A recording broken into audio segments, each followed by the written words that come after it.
Aspirants చాలామంది అడుగుతూ ఉంటారు, టెస్ట్ సిరీసెస్ రాయాలండి జనరల్గా ఎన్ని రాస్తే బెటర్గా ఉంటుంది అని చెప్పని. ఏమన్నా అవి రాయడం వల్ల ఉపయోగం ఉంటుందంటారా మీ ఉద్దేశ ప్రకారం? టెస్ట్ సిరీస్ ఖచ్చితంగా రాయాలండి. మనం కోచింగ్ తీసుకుంటే మనకి డైరెక్షన్ వస్తుంది. ఇప్పుడు నేను ఫస్ట్ అటెంప్ట్ అప్పుడు లా ఎక్సలెన్స్లో తీసుకున్నానండి కోచింగ్. దానివల్ల ఏమవుతుందంటే కోచింగ్ వల్ల మనం ఏది అర్థం చేసుకోవాలన్నా ఫాస్ట్గా అర్థం చేసుకోగలుగుతాము.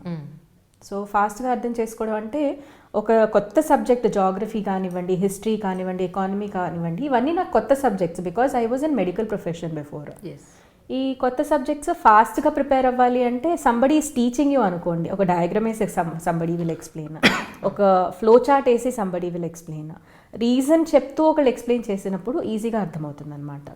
So coaching necessity to the extent of understanding things fast. అక్కడ వరకు కోచింగ్ బాధ్యత అయిపోతుంది.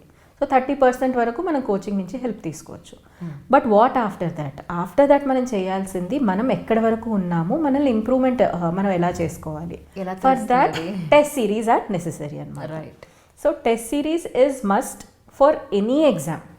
ఏ ఎగ్జామ్ అన్నా ఆ టెస్ట్లో ప్రీవియస్ ఇయర్స్ క్వశ్చన్స్ పైగా ఇంకా కోచింగ్ ఇన్స్టిట్యూట్స్ వాళ్ళు కండక్ట్ చేసే టెస్ట్ ఇవి మనం చేసినట్టయితే ప్రీవియస్ ఇయర్స్ క్వశ్చన్స్ చేయడం వల్ల 2 అడ్వాంటేజెస్ అండి. ఎస్పెషలీ యూపీఎస్సీలో ఏమవుతుందంటే వాళ్ళు ఏ ఏరియాస్ నుంచి ఎక్కువ అడుగుతున్నారు ఇదొకటి మనకు తెలుస్తుంది. సో ఆ ఏరియాస్ని ఖచ్చితంగా వదలకుండా చదవాల్సిందే.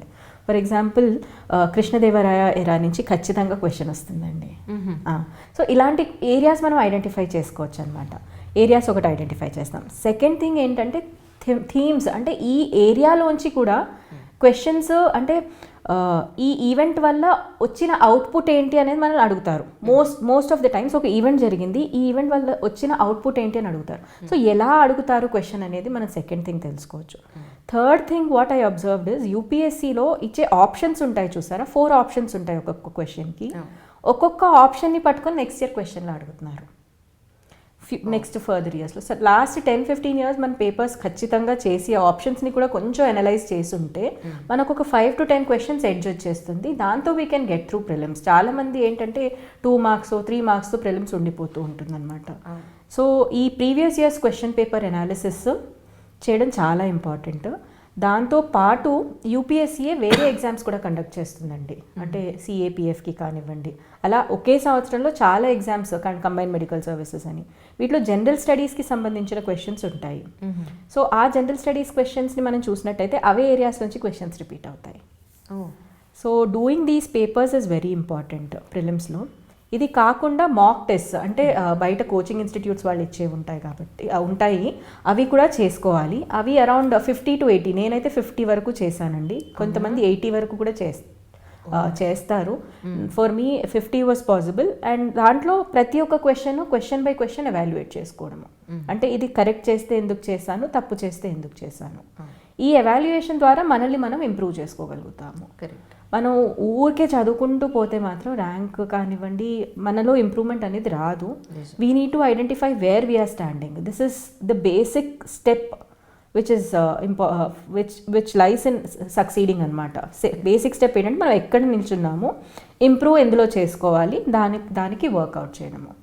నెక్స్ట్ వచ్చేసి మెయిన్స్ టెస్ట్ సిరీస్ అండి. మెయిన్స్ టెస్ట్ సిరీస్ ఇందాక నేను చెప్పినట్టు క్వశ్చన్కి ఆన్సర్ రాస్తున్నప్పుడు దానికి ఇంట్రొడక్షన్కి ఏ స్టేట్మెంట్ అయితే బాగుంటుంది, కన్క్లూజన్కి ఏ స్టేట్మెంట్ అయితే బాగుంటుంది, వే ఫార్వర్డ్ మనం సజెస్ట్ చేస్తాము, దానికి ఏ స్టేట్మెంట్ అయితే బాగుంటుంది, ఏ కమిటీ రికమెండేషన్స్ అయితే బాగుంటాయి, ఇవి క్వశ్చన్ టు ఆన్సర్ మనం టెస్ట్ లాగా రాసినప్పుడు మాత్రమే ఇంత ఆలోచన మన బ్రెయిన్లో ఉంటుందన్నమాట.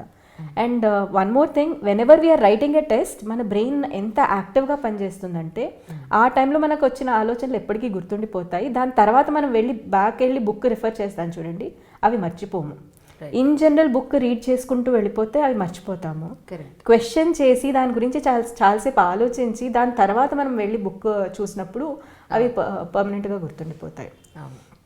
ఇంకొకటి నేను ఏం చేశానంటేనండి, బ్రెయిన్ స్టార్మింగ్ అంటాను నేను దీన్ని. బ్రెయిన్ స్టార్మింగ్ అంటే ఒక క్వశ్చన్ తీసుకొని మొత్తం ఆన్సర్ రాసినా రాయకపోయినా దీన్ని నేను ఎలా స్ట్రక్చర్ చేసుకుంటాను, ఏ పాయింట్స్ రాస్తానో అవి జస్ట్ కీవర్డ్స్ రాసుకోవడం అనమాట.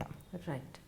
సో ఆ కీవర్డ్స్ ప్రతిరోజు రాసుకునేదాన్ని. దీనికి తక్కువ టైం పడుతుంది.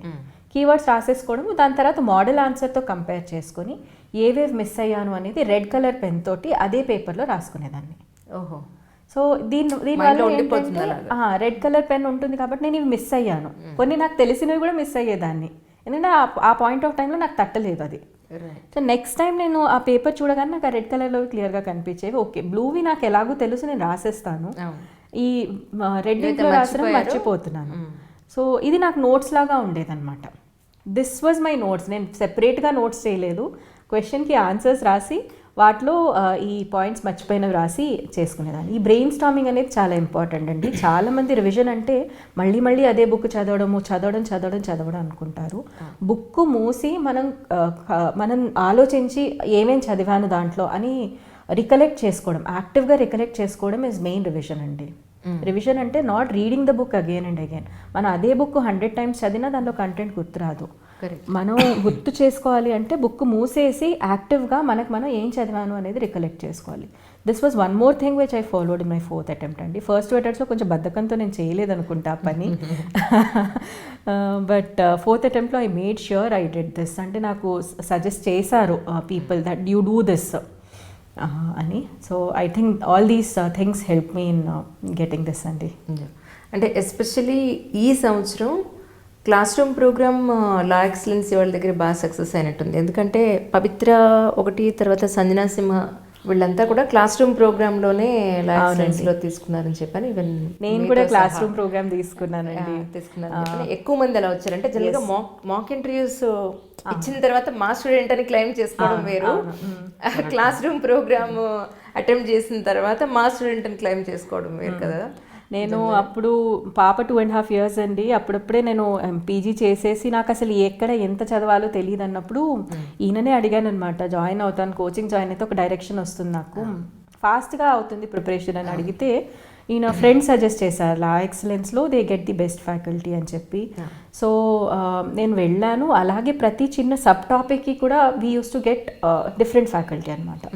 అంటే ఒకే ఫ్యాకల్టీ అన్నీ చెప్తున్నట్టుగా కాకుండా సబ్ టాపిక్స్ కోసం కూడా వేరే ఫ్యాకల్టీ రావడము, వాళ్ళు సబ్జెక్ట్ ఎక్స్పర్ట్స్ అయి ఉండడము వాజ్ బెనిఫిషియల్ ఫర్ మీ.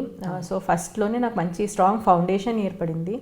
కాకపోతే నేను చెప్పాను కదా, కోచింగ్ చేసే పని 30% మాత్రమే ఉంటుంది. అంటే thousands of స్టూడెంట్స్ కోచింగ్ తీసుకున్నా కొంతమంది మాత్రం ఎందుకు సక్సెస్ అవ్వగలుగుతున్నారు అంటే, కోచింగ్ డెఫినెట్గా మనకు ఫౌండేషన్ లే చేస్తుంది, బట్ లేటర్ ఆ 70% ఆఫ్ ది వర్క్ మనం చేయాల్సి ఉంటుంది. దీంట్లో ఈ ఆన్సర్ రైటింగ్, టెస్ట్ సిరీస్ రాయడము, ఎవాల్యుయేట్ చేసుకొని ఇంప్రూవ్ చేసుకోవడం, మనల్ని మనం ఇంప్రూవ్ చేసుకోవడము, this is most crucial part. ఇంకొకటి నేను చెప్పాలనుకున్నది ఏంటంటే, చాలామంది ఆన్సర్ రైటింగ్కి హెజిటేట్ చేస్తూ ఉంటారండి. అంటే ఫస్ట్ టైం ఆబ్వియస్లీ మన ఆన్సర్స్ అంత మంచిగా రావు కదా. అయితే కోచింగ్ నా లా ఎక్సలెన్స్లో అయిపోయింది మేడం. అయిపోయిన తర్వాత మధ్యలోనే ఆఫ్టర్ 6 months కోర్స్లో 4 months అయిపోయింది. మా అత్తగారికి హార్ట్ బైపాస్ సర్జరీ అయిపోయింది. అంటే 2.5 months కోచింగ్ వెళ్ళలేదు లాస్ట్లో. తర్వాత మీకు నేను చెప్పాను, అంటే మీరు మా టెస్ట్ సిరీస్ రాస్తే you will be able to answer it better అని. టెస్ట్ సిరీస్ దగ్గర నేను వెళ్ళి వదిలేసేవాడిని. నేను పోయి అక్కడ అశోక్ నగర్ వెయిట్ చేస్తా ఉంటే అప్పుడే ఫోన్ వచ్చేది, చాలా టఫ్గా ఉంది, నేను వచ్చేస్తున్నాను, కూడా వచ్చి పికప్ చేసుకోండి. అట్లా 4-5 times నేను వదిలేసాను madam. First before attempting exam only నేను చాలా ఎన్ఫోర్స్ చేశాను. అంటే నేను చేసిన తప్పులు, అంటే మన తప్పుల ద్వారా తెలుసుకోవడానికి చాలా యుగాలైనా సరిపోదు. నిజం. వేరే వాళ్ళ తప్పుల నుంచి మనం నేర్చుకొని we should go in short cut. నిజం నిజం. ఆ ఉద్దేశంతో చెప్పాను. అప్పుడు ఈమెకు అర్థం అవ్వలేదు, తర్వాత ఫస్ట్ అటెంప్ట్ తర్వాత అర్థమైంది. సో చాలా మంచి ర్యాంక్ వచ్చింది. ఈయన చెప్పింది కరెక్టేనండి. నేను ఎగ్జామ్ సెంటర్కి వెళ్ళి రాసి ఒక 2 questions అతి కష్టం మీద రాసి ఈ ఎగ్జామ్కి నేను ఫిట్ కాను అని ఫిక్స్ అయిపోయి నేను ఈయన ఫోన్ చేసేసి నేను వెళ్ళిపోతున్నాను ఇంటికి, నేను రాయను ఎగ్జామ్ అని చెప్పి రిటర్న్. ఇది ప్రిలిమ్స్ క్లియర్ అయిన తర్వాత.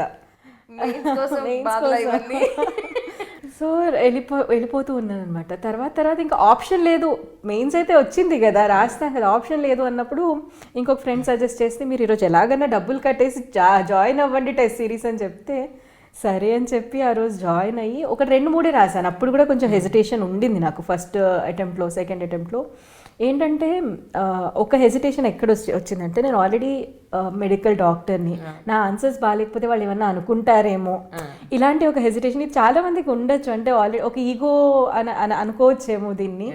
నా ఆన్సర్స్ బాగోకపోతే ఏమైనా అనుకుంటారేమో అనే ఫీలింగ్ తోటి ఆన్సర్స్ అసలు చూపించకపోయేదాన్ని అనమాట. But this costed me 3 years extra కదా.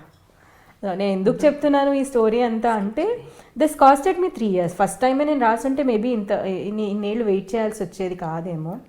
రాసి వేరే వాళ్ళకి చూపించి నేను ఏం తప్పులు చేస్తున్నానో తెలుసుకోవడం ఇస్ బేసిక్ స్టెప్. అది నేను చెయ్యలేదు ఫస్ట్ సెకండ్ అటెంప్ట్స్లో, ఎవరికి పెద్ద చూపించలేదు. టెస్ట్లు కూడా నాకు తెలియని వాళ్ళకి చూపించడము అలా చేసేదాన్ని అనమాట. సార్ చూపించలేదు మీరు? సార్కి చూపించలేదు. అంటే doctors, most of the doctors ఏమనుకుంటారంటే ఇక్కడ పర్ఫెక్ట్నెస్ చూస్తూ ఉంటారు మేడం. సివిల్ సర్వీస్ లో పర్ఫెక్ట్నెస్ ఎక్కడ పర్ఫెక్షన్ కోసం నేను 100%, ఇప్పుడు మ్యాథమెటిక్స్ పిల్లలకి 100కి 100 వస్తుంది చూడండి మేడం, అట్లా రావాలనుకుంటారు కదా. That is not true in civil service. Maximum topper కూడా more or less than 50 or 51% marks వస్తాయి ఇంక్లూడింగ్ ఇంటర్వ్యూ. కరెక్ట్. అంటే అక్కడ పర్ఫెక్షన్ కన్నా హౌ యూ ప్రజెంట్ అనేది ఇంపార్టెంట్ అవుతుంది. ట్రూ అండి. ఇక ఈమె చూసేది నేను ఫస్ట్ లో అప్పుడు టెస్ట్ సిరీస్ రాసినప్పుడు అట్లా ఏంటంటే పర్ఫెక్ట్నెస్, ఇప్పుడు ఎంసెట్ లో లాగా 100కి బైపీసీలో 160కి 160, లేకపోతే ఫిజిక్స్ లో 80 మార్క్స్కి 80 రావాలనే ఉద్దేశమే ఉంటుంది చాలా మంది డాక్టర్స్ కి. ఆ ఉద్దేశంతో ఈమె రాలేకపోయింది మేడం ఫస్ట్ సెకండ్ అటెంప్ట్ లో. కానీ నేను అప్పుడు నన్నే తిట్టుకున్నాను, ఈమె ఇక్కడ ఎందుకు తీసుకొచ్చాను. ఈమె కష్టం మెంటల్లీ డిస్టర్బ్ అవుతా ఉండే. నేను కూడా ఈమెతో పాటు వెళ్ళి నేను కూడా డిస్టర్బ్, కెరియర్ వేస్ట్ చేశాను కదా అనే భావన కూడా వచ్చేది మేడం నాకు అప్పుడు కదా. నిజంగా ఒక విజయం వెనకాతల ఎంత స్ట్రగుల్ ఉంటుందో, మనం ఒక్కళ్ళమే కాదు, మన వెనకాతల మన ఫ్యామిలీ మెంబర్స్ అందరూ స్ట్రగుల్ అవుతూ ఉంటారు. డెఫినెట్గా అండి, పేరెంట్స్ స్ట్రగుల్, ఫ్యామిలీ స్ట్రగుల్. కాకపోతే నాకు వీళ్ళ స్ట్రగుల్ ఒక మోటివేషన్ ఫోర్స్ లాగా ఉండేదండి. ఇప్పుడు నేను ఢిల్లీలో ఉన్నప్పుడు కానివ్వండి, లైబ్రరీకి వెళ్ళి చదువుకున్నప్పుడు కానివ్వండి, ఇంట్లో వీళ్ళు స్ట్రగుల్ అవుతున్నారు అనే ఆలోచన అనేది ఇట్ యూస్ టు మోటివేట్ మీ. నా కోసం ఇంతమంది కష్టపడుతున్నారు కదా, సో నేను ఎలాగన్నా చెయ్యాలి. ఆ మోటివేషన్ని డ్రా చేసుకునేదాన్ని నేను వీళ్ళ స్ట్రగుల్ నుంచి. I would never give up అనమాట.